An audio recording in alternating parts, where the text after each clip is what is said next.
This is Children's Health Checkup, where we answer parents' most common questions about raising healthy and happy kids.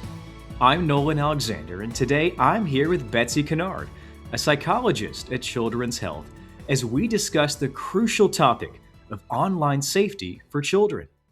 Today, you'll walk away feeling more informed about online risks, the effects of social media and messaging, the latest with AI, and what you can do as a parent. Dr. Kennard, thank you so much for joining us today. How are you? Great. Thanks for having me. It's our pleasure. And let's lead off with this. What are the biggest online risks for kids today? Sure. There are many risks. I will point out that there are a lot of good things about social media, getting information, social connection, but there are serious risks.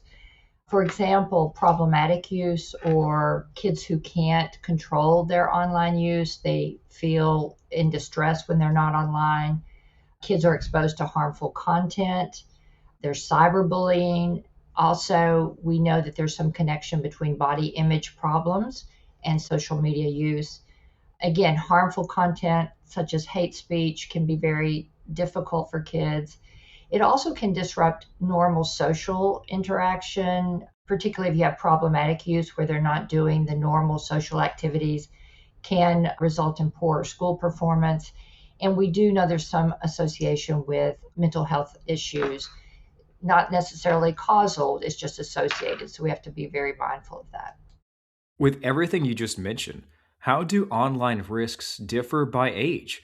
For example, younger kids versus teens.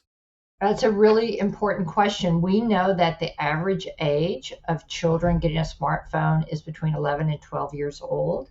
We also know that there are more risks. The younger these children get access to social media, they have more problems with their sleep because they're using cell phones, tablets in the room.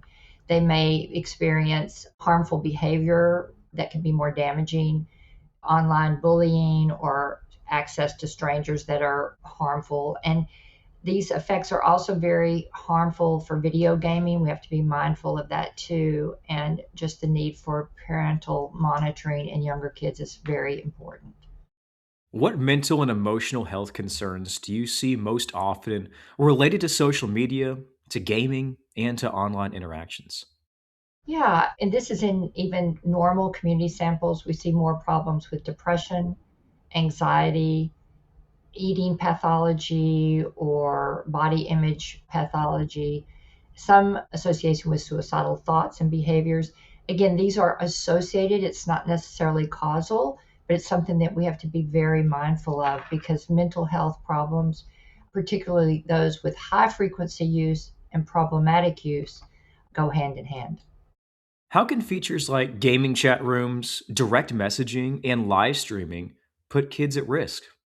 Yeah, that's really important because gaming, instant messaging, all that live stream is fun and very social, but carries very significant risk.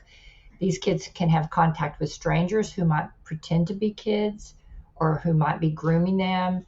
They can be exposed to inappropriate content, such as sexual content, hate speech, or violence. There also could be harassed or bullied.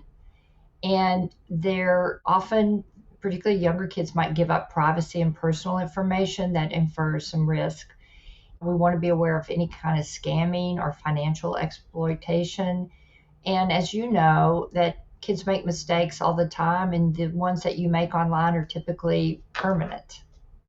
And now with AI, it's so much more common. So, with AI tools becoming more commonplace that we see throughout the world, what new risks should parents be aware of?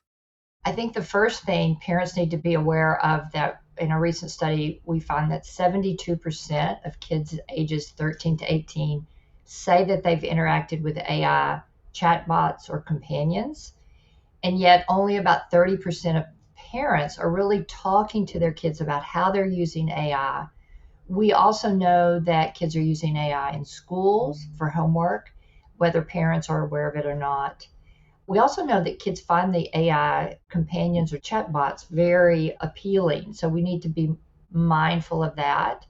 Again, We know that there is some information that chatbots can give harmful guidance to kids. We have to be aware of that. A companion chatbot has fewer safeguards. That also infers risk. And also, kids may not realize that this data that they're providing to AI sources can be misused. A lot of exposure to AI, there's some research that says it can impair their ability to critically think on their own, which also can lead to misinformation. To go back to the top of what you just said, approximately 70% are using AI, but about 30 some odd percent of parents are only having those conversations. That's correct. I think that parents need to be very aware, very mindful, and communicate with their kids about what tools they're using online and what they're seeing online. What are some signs a child may be struggling with something they're experiencing online? Well, when I think of problematic use, I think of kids who want to use their phones or their tablets less, but they cannot. Their use of phones and tablets interfere with important tasks. They may go to great effort to conceal their use, or they experience distress when they can't get on these internet platforms. And I also want to be aware of high frequency use, like 4 or more hours a day, being a sign that the children are struggling. Again, any deception to gain access or interference with normal activities, sports, school function, academic work, because they can't get offline. I'm a parent and I'm so anxious to ask you this question based off everything that you've said because I feel like at every different stop, we could have immediately followed up with this. But what practical steps can parents take to keep kids safer online, but without being overly restrictive? Yeah, I think it's really important. I think being aware of privacy settings, that who can communicate with your child, being aware of how they're using messaging and who they're messaging, helping kids have social media literacy, not sharing personal information, teaching them how to block or report users or people that are using hate speech, or when they recognize harmful content, they need to tell an adult. So the privacy settings are important, and keeping these computers and gaming systems in shared spaces, I think, is very important too. So, how can parents start ongoing conversations about online safety in a way that builds trust and openness? Yeah, I think it's really important to check in, to have conversations about you as a parent, what you're seeing online, have conversations with a child about what they're experiencing, make family discussions about online experiences a priority. I think family dinners are really important. Having cell phone baskets where kids do not have cell phones at the table, and also parents being aware of what behavior they're modeling to their children. Are they able to get off the cell phone?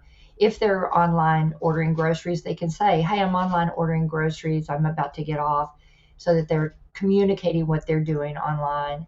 I also think it's really important for families to have cell phone free zones, offline activities, and just discuss with kids how social media may impact you in your life as a parent, and encourage them to talk to you about how it's affecting them online. So these ongoing conversations, sharing, it's really hard for me to get off my phone because I'm getting all these ads on Instagram. How does that affect you? Just kind of making it normal to talk about as a family, because there are algorithms that keep us all addicted to cell phones and tablets, and we need to share our experiences with those children. And you've seen a lot of positive results when parents can open up to their children like that? I have, and I think also just sharing your own experience and encouraging the child to share theirs, I think is really a way of invalidating their experience. Yes, it's really hard to be away from your phone because you're afraid you're going to miss something that's going on in school. And just validating that and saying, and at the same time, it's important that we have family dinners free of any kind of social media devices. So you're giving us an encouragement. Let's go back to having those family dinners all gathered around the table with no phones.